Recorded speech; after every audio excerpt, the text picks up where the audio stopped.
What's the word, ladies and gentlemen? Bally Sports' final word, that is. I am your host, Brandon Scoopy Robinson, national writer with Bally Sports Network. And I'm joined by a distinguished panel of guests. To my left, we have Bally Sports Wisconsin's own Dario Melendez. And to my right, NBA legend, Bally Sports Network Memphis sports analyst, Brevin. Gentlemen, welcome to the show. Thanks for Brandon. Appreciate it. Of course. And the big story here right now, the Phoenix Suns leading the NBA Finals 1-0 after taking a 118-105 Game 1 win against the Milwaukee Bucks. The story heading into the game, was he questionable? Was he doubtful? Was he out? Where's Waldo? Giannis Antetokounmpo. He plays Game 1. And boy, did he show up. 20 points, 17 rebounds, 4 assists in 35 minutes of play. Guys, did he look like a man that was hurt yesterday?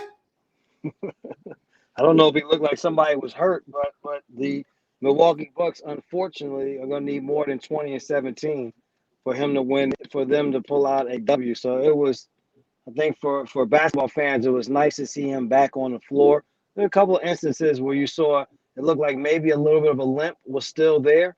But in terms of the amount of minutes that he was able to play, I thought for me it was, if he was going to be able to play enough minutes and be effective in extended minutes to help them be able to have a chance to win. We saw the extended minutes.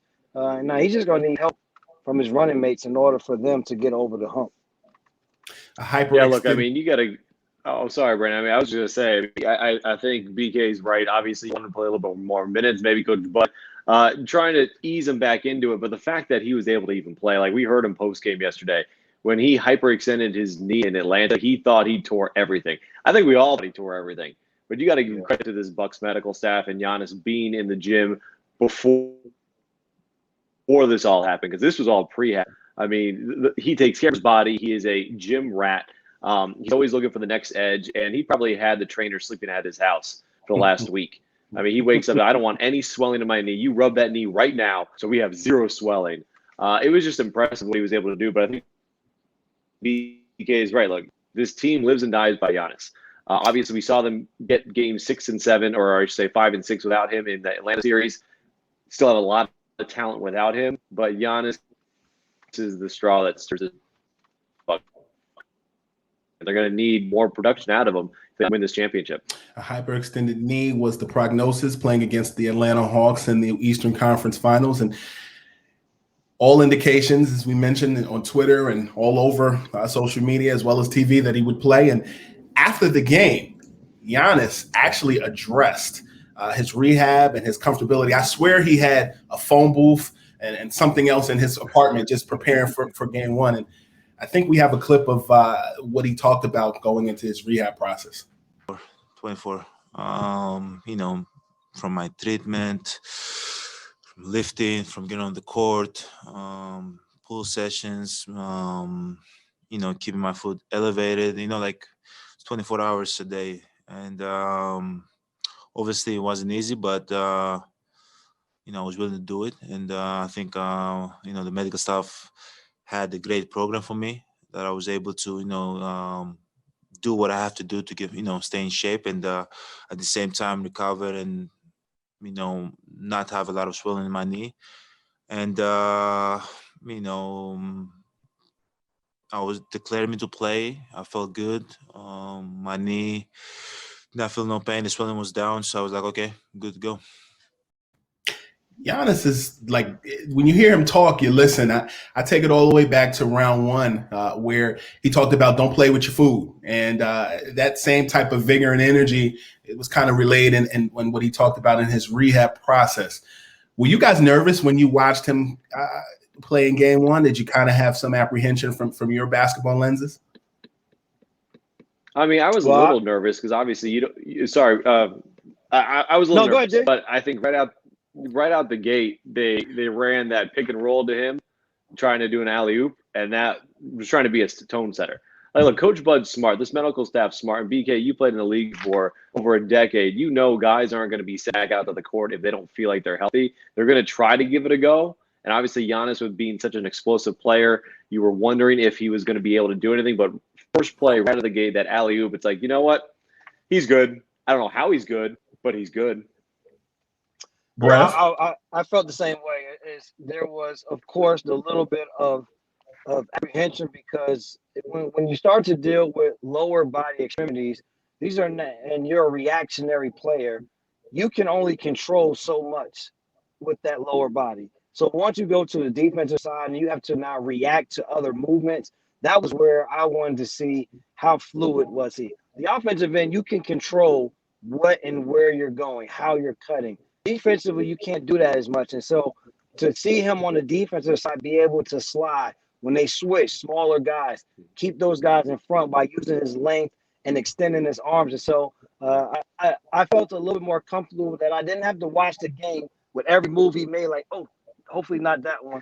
Oh, hopefully not that. It looked like the strength at least was there, and the confidence and the need for him was there. Like I said, a couple of times he had a little bit of a grimace and a limp, but for the majority of the game, I was happy just to see a healthy, as close to healthy Giannis that we can see so soon after that injury. Injuries have been the narrative throughout the course of the playoffs. We played a 72-game season. COVID last year carried over to this year as it relates to just scheduling. Anthony Davis, James Harden, Kyrie Irving, and others. And it seems that, Giannis Antetokounmpo is the latest casualty to injuries. Fortunately, he played. When you look at Brevin, this is specifically for you. When you look at just his injury and how he came back, does it remind you of anyone in the past? Is it quite ready to call him Willis Reed? But like, what comparison would you make for his return, not just in game one, but that block he had too? Well, and the thing is, I guess I'm not a great historian, so I don't know what game it was for Willis Reed that he came in. I know he had the first basket, but then from there didn't really do much in terms of affecting the game with his own play. But the energy that he gave to his teammates and to the Garden in and of itself is what gave their team a boost. And so I don't know who you compare to, but whenever your star guy, if he's down, but he still is giving 100, then I think that is a positive for the rest of your team because everyone else feels like, well, I got to pick it up too. And so hopefully that is what rubs off as they go down because this was only game one. This wasn't as if it was game 6 and he was coming back from this knee and we just need you one more game. You are still trying to look at him and say, you need him for 7 games. So how well can everyone continue to chip in so that he can make it into games 4 and 5 and still look and feel as healthy as he did in game 1? Here's the good news for Phoenix Suns fans. The Suns are up 1-0, and they got the win last night. Chris Paul was phenomenal in his first NBA Finals appearance. I love the black sneakers. He was styling on the court. His stat line equaled the style on the court as well, finishing last night's game with 32 points, 9 assists, 4 rebounds in 37 minutes. Brevin, point guard guru that you are, what is your synopsis from game 1 with Chris Paul? Chris Paul did what I would expect him to do. Every year that when people start talking about the best point guards in the game, I'm always going to say Chris Paul. Because at the end of the day, it's not just what he can do individually, and I don't think that he gets enough credit for how good of an offensive player that he can be. But he's so team-oriented that he makes sure that the team runs well, and then he gets his. But what he's shown us in the 2 closeout games that they've had in this playoff series, and in game 1 of this one, he's also a tone setter. Sure. So the why people talk about the greatness of Chris Paul, it extends beyond just the stats. It's the influence that he has had on this team and on each individual player as they go down the line. When he was out, they still felt like he was still there because he had already set the tone for what it takes for them to win basketball games. And then he just comes out and he then delivers on what he has continued to preach. So I thought it was just a master performance. And those numbers, the points, all came after the first quarter. So it was one of those instances where it was like, well, let me see where the game is going. All right, now here's my spots where I can now affect change on the offensive end. And I thought that he was fantastic in last night's game, but he has been fantastic the entire season. The mid-range game worked because the Bucks were getting lost on speed. Devin Booker, after the game, discussed Chris Paul's feasting on the switches, and I thought his analysis was pretty spot on. Space out. Coach talks about it all the time is, our spacing. We have to punish teams for switching 1 through 5 like that. And, like I just heard Chris say, we prepare for any type of defense, and we watch a lot of basketball, and where we've been most successful in that situation is space out. So every time he shoots it, we think it's going in. Yeah. Dario, what say you? This is what the Bucks wanted to do. I know it didn't look like that's what they wanted to do at the beginning, but it's what's worked for them. The swing, that drop coverage obviously wasn't working that much. They changed it up a little bit in the Atlanta series where they were just starting to drop higher up. But Brook Lopez is very athletic, and he's a giant. Let's just be honest, he's a giant. And it's hard for guys in the NBA or anywhere to shoot over these guys. The issue is Devin Booker and Chris Paul are really good. So even though they got put on Brook Lopez Island, they were able to make that fadeaway mid-range jumper over a 7'2" dude in Brook Lopez. And you saw the adjustments that Coach Bell was trying to make. Now, in-game adjustments aren't really his thing. He's more game to game, which I know frustrates the fan base, but it's worked so far. They're in the NBA Finals. Their game plan was definitely to let Brook Lopez try to disrupt them.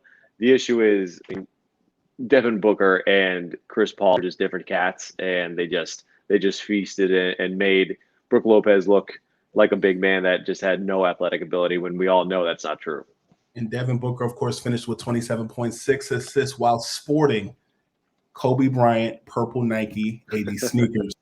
A lot of people make the Mamba mentality, Devin Booker, Kobe Bryant comparison. But Brevin, what stood out to you about Devin Booker? I don't make that comparison. There's no reason to try to put him in that category to this point. I think he is a fantastic basketball player.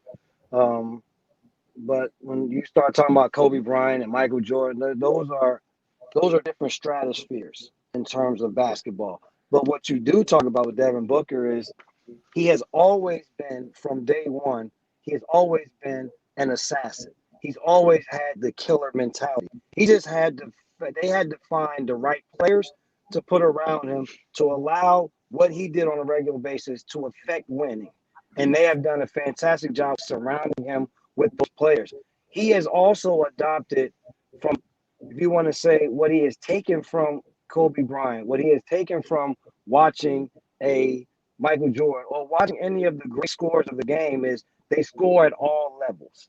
He scores from the three-point line. He hurts you in the mid-range. He gets to the basket. He makes free throws. That is what complete scorers are in a game. We have almost dumbed basketball down to say you just shoot threes or you get to the basket. Well, there's so much more in basketball than just shooting threes and getting to the basket. The game there's a game in totality that he is able to play, and there's a reason why he has continued to get better and better every year, and why this year, with the players and the complementary people that are around him, you're still able to see his greatness, but you're seeing it be able to affect winning. And so I think that what I have learned from him is he has watched the greats. He goes and he works as hard as everyone else, but he also wants to win. It's not just about what the numbers he can put up, but how does that affect everyone else? And so I think that has been the greatest step that he has taken to just go along with what individually he could do already. So when I got in from the studio last night, I had a spaghetti and meatball meal. But you know what I like on top of my spaghetti and meatballs? A little grated cheese. And DeAndre Ayton was that grated cheese. 22 points, 19 rebounds. Is he coming of age? I'll let you take that one. Go ahead, BK. Sorry. No, I'll let you take it. I think he was the Olympic snub that everybody was talking about. DeAndre Ayton's really good. And it's not just what he does offensively. Look, the 22 points help. Obviously, that it's going to get you over the edge every now and then, but it's rebounds. He controls the glass, the way he can manipulate the opposing offense. Because the Bucks, you look at the last two rounds, the Bucks really did a good job of kind of changing their philosophy. You go from a 3-point shooting team to a team that's just going to pound the paint. It's going to be hard to do that with DeAndre Ayton in there. Now, the issue is when he comes out, if Saric is out for the rest of the finals, we don't know yet, there's not a lot of size there.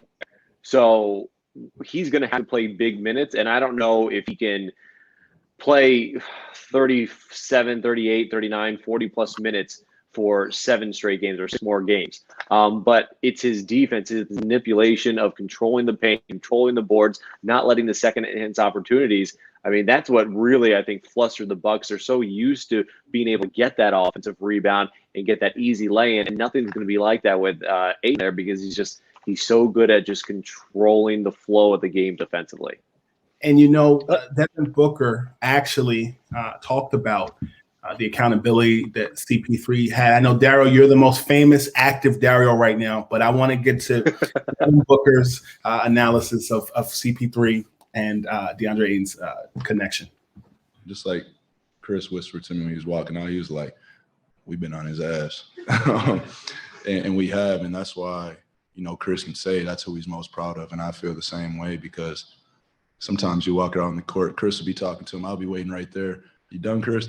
All right, now let me go tell him something. So we're all in his ear. We're all on him. And for him to retain all that information and come perform at the level that he's been performing is, it's hard to put words to it because we have been tough on him. And, he has went through his phases in his NBA career. But since this playoffs have started, you've seen his maturity and his growth, grow to a whole nother level. And, he's continuing to get better. And his willingness to learn, now instead of me coming up to him, he might come to me and be like, what should I do when this happens? So just little things like that, man. And, he still has even more in the tank that, he's going to show soon. Yeah, maturity, growth, seeking counsel. Those were all words being used. And there was a graphic that was put up earlier that Ayton joins Kareem Abdul-Jabbar and Wilt Chamberlain on, I guess, the second player since Kareem to record 20 points and 15 rebounds and while shooting 80% in their finals debut. Kareem did it in 1971, 31 points, 17 rebounds. Brevin, I got to ask this as a point guard. How important is it to have the insurance policy, the luxury, and the standard of having a big man running the floor the way Ayton has done it for the Suns? Well, I'm going to tell you, he is so important to their team that their 2 best players have taken him under their wing. I mean, we're not talking about, and this is no knock to Mikal Bridges, you're not talking about Cam Johnson, not Cam Payne. Like, all of those guys are important to this team winning, but they knew they could not win without Ayton taking another step. And I think the biggest step that he has taken has been one word, has been confidence. I think the one thing he lacked in the earlier season was, where do I fit in the NBA? What am I in this league? And he finally had a point guard and a star be able to tell them exactly what they needed. And I'm also not going to minimize what Monty Williams and his staff has been able to also do to get through to him in terms of his improvement and what he needs to do for them to be good. And so I always say, if you want your teams to be good down the middle of the floor. Good point guard and good center usually lends itself to you having an opportunity to win basketball games. And they have a fantastic one who plays the game within himself. And so as long as he keeps competing on the boards, giving him opportunities to be able to play different coverages and zones, and if he can defend Giannis for long stretches with his length and stay out of foul trouble, then that helps Phoenix's cause that much more. Chris Middleton for the Bucks posted a 29-point outing, 7 rebounds, 4 assists. If I'm looking at the stat sheet correct, Drew Holiday did not perform well. 10 points, 7 rebounds, 9 assists. In the scoring department, you would have expected more. Brevin, I'll fill this question to you. Were you shocked that Drew Holiday did not score as many points as maybe he did in previous rounds? I was interested to see what we see the Drew Holiday that played confidently in the 2 games without Giannis, or will we go back to seeing the deferring Drew Holiday? And I felt like we saw the deferring, second-guessing Drew Holiday and not the aggressive Drew Holiday that we saw the 2 games previous before this game. And they're going to need for him to be aggressive. And I say that because he's not a facilitator. So you don't have the other thing to go to. And I always thought that the Bucks will only be as good as those 3 guys, and Brooke, of course, but as long as those 3 guys could get their numbers, because they don't do a good job. They don't have guys that make someone else better by yourself. Their system makes guys better, the way they're spacing, but you don't have the guy that's going to be the setup person for their team. So they need for Drew Holiday to have big numbers. They need for Middleton to have big numbers. They need for Giannis to have those big numbers in order for them to win. So he's got to be aggressive as he was in the last series and towards the end for them to have that edge. Dario, as my late grandmother would say, learn me something. Devin Booker held the 2 of Middleton and Drew Holiday to 1 for 11 shooting when guarding them. From your perspective, in game 2, would you like to see a Philadelphia 76ers Drew Holiday or Pelicans Drew Holiday? I want to see a game 5 and 6 Drew Holiday, as BK just mentioned. Look, I mean, I think he had a little first game jitters going on. And look, with Giannis coming back, you're kind of trying to feel that flow again. The paint looked super crowded. And I kept telling that to Steve Novak, our analyst. I mean, we're not used to seeing that. It looked like the 76ers with Embiid and Simmons. Like, the paint was so crowded that I don't think guys were ready for that. I mean, Holiday would get in the paint, and there's already 4 or 5 other guys in there because Giannis is there and Lopez is there, and that's not something they're accustomed to. And that worked in the last series because Giannis wasn't around. That's definitely an adjustment they're going to have to make. And the thing I really want to see, and this is what the Suns did. They got a favorable matchup with their point guard by putting or switching to get Lopez on him. You need to get Paul on Drew Holiday on that offensive end, because Drew Holiday is one of the best point guards that I've seen in a long time that can play post-up bully ball. And we saw it a couple times where the switch worked out, where CP3 ended up on Holiday and Holiday just bullied him around. That's the matchup I want to see. If this, and look, this is a copycat league. Every sport's a copycat league.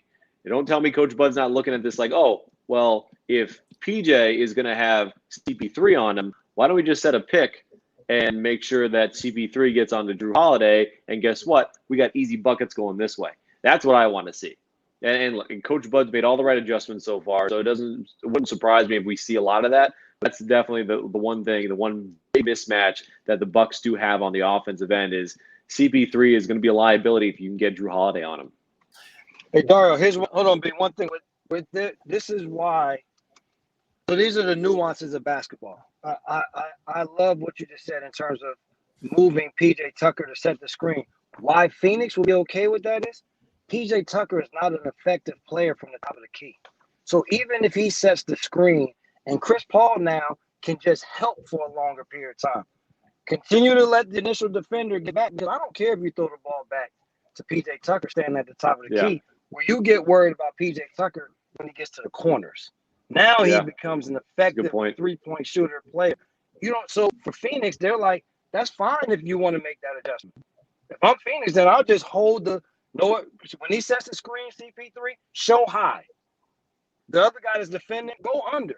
And now after you stay and show long enough and the defender says, I'm back, now just get out. Don't worry. Throw it to PJ Tucker all day at the top of the key. We'll stunt and fake at him. And Chris, you just get back to him and see, can he make those plays? But your point for the Bucks is exactly right. Figuring out how to get Chris off of PJ and on to Drew Holiday. So maybe the adjustment is less PJ Tucker, because look, we've seen Coach Bud do this. I mean, we saw Bobby Portis sit out most of the Nets series, and I love PJ Tucker. Like the intensity he brings on the court, the bully basketball is an edge that the Bucks don't really have. But Coach Bud's all about the matchup, and if the PJ Tucker thing isn't working, then maybe you play a little more Pat Connaughton. Maybe you play a little bit Brendan Forbes to try to get that matchup where CP3 ends up on Drew Holiday. This is, and we haven't talked about him because he got hurt in the opening round, but this is where you miss Dante DiVincenzo. I mean, he's the number 5 guy.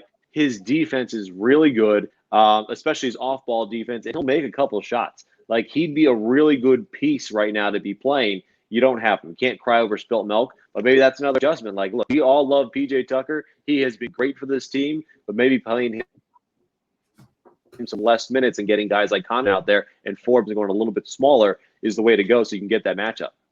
Teams that go up 2-0 in the NBA Finals have an 89% chance of winning. What did the Bucks do to avoid the Suns going up 2-0? Well, I think we've hit on it. Drew Holiday has to be a huge part. You have to figure out on the other end with your pick and roll coverages what the changes will be. Do you blitz a little bit more to get the ball out of Chris Paul's hands? What I don't think you can do is think you're going to continue to do the switch thing and it's going to be okay. I think he's too smart of a basketball player to just do one thing consistently. Like, you can switch this time, show another time. You got to do something to keep him off guard. Then the flip side is they're going to have to get out and run. And one of the things that Dario mentions, the spacing has to be better for Milwaukee. It's the way that they get their threes. It's the way that Giannis is able to get to the basket because they've created that spacing. And then the other thing that they did in the last series was they were able to create extra possessions with offensive rebounds. So if they can't create those extra possessions, then I think it puts a little bit more of a strain on them getting the win. Dario, I play defense without fouling. This was one of the best defensive teams in the NBA without fouling. When I was looking at the free throw discrepancy, 26 to 16 taken, and a lot of those 16 came in junk minutes. We have a saying in baseball, I mean, you never want to talk to crazy Cowboy Joe West. I mean, Mark Davis likes to insert himself into games. I don't know if he was there. Did you have to deal with Mark Davis when you were playing, BK? I did. So you know exactly what we call him a personality. Yeah, exactly. That's the nice way to put it. I had a couple different words I wanted to say, but this is a family show. Look, I mean, that was the one thing I looked at. I looked at all the stats. I mean, everything is pretty darn even. I mean, field goal percentage, steals, fast break points, paint points. Then you get to free throws, and you tell me Chris Middleton didn't take one free throw. Drew Holiday, Brook Lopez took two each. I mean, you never want to blame referees and officials. I'm not into that blame game. But, man, the Bucks were one of the best, if not best, teams during the regular season at playing defense without fouling. And then you're telling me all of a sudden that goes away in game one of the NBA Finals. And, oh, by the way, your guys who do a really good job at getting to the free throw line aren't getting to the free throw line.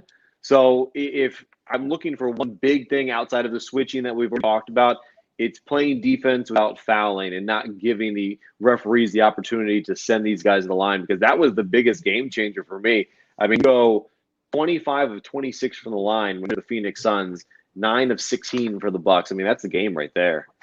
Right. Yeah, you heard it first. Gentlemen, we could talk about basketball all day, but some of us got to get back to writing. Some of us have to get to our kids. Brevin's in the car.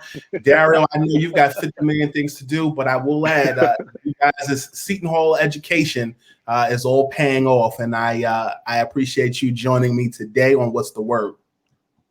No, thanks for having me, man. I appreciate it. Thanks, man. Appreciate it.